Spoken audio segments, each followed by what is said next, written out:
পেশাগত কাজেই আমি রেয়াজুদ্দিন বাজারে অবস্থান করছিলাম। বাজারের একেবারে কেন্দ্রে অবস্থিত এই রেস্টুরেন্টটি আমি সামনে দিয়ে যাবার পথে দেখতে পাই এখানে অনেক মানুষ ভিড়ে জমিয়েছেন।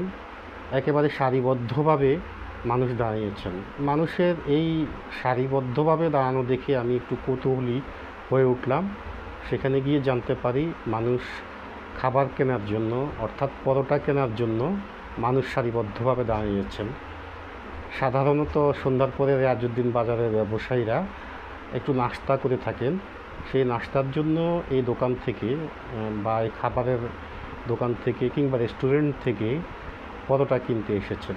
কিন্তু আমি এমন দৃশ্য খুব কমই দেখেছি, দেখিনি বললেই চলে। কোথাও এভাবে সারিবদ্ধভাবে দাঁড়িয়ে খাবার কেনা দৃশ্য আমার তেমন আর চোখে পড়েনি। রেস্টুরেন্টের খাবারের প্রতি যারা আগ্রহী তাদেরকে একটু সতর্ক করতে চাই। আমি একজন অবিবাহিত চাকুরিজীবী হওয়ার কারণে বা আমার মতো আরও যারা অবিবাহিত চাকুরিজীবী রয়েছেন, রেস্টুরেন্টের খাবারের প্রতি আমাদের অনেকাংশে নির্ভর করতে হয়। যেহেতু আমরা ব্যাচেলর মানুষ, আমাদের খাবার দাবারের খুব সমস্যা হয়ে থাকে। তা আমি সতর্ক করতে চাই যারা রেস্টুরেন্টের খাবারের প্রতি নির্ভরশীল বা আগ্রহী তারা কিন্তু এইসব খাবারের ব্যাপারে সতর্ক হবেন।